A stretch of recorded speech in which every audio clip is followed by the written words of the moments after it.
ते सारा मरेगा सब नहीं आवला ठीक है सारा ऊपर कैसे ऐसे मकल को और आगे देखते मैं बाबा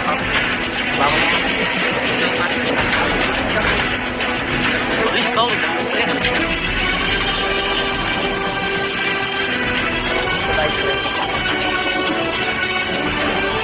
कोटारा बातें ऊपर बढ़े कोठाई लोटा लोला चुम्मे में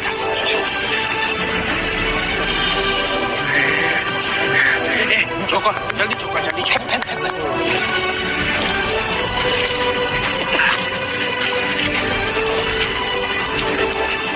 निपोर मोर बाटल अलग रखू जाने तोर काके चटनी खाए में मंगाए फेंक रे तुहर मन के भरोसा नहीं तो वही नहीं ना मार सब वो तो राम मोला धरन दे भागा ले जा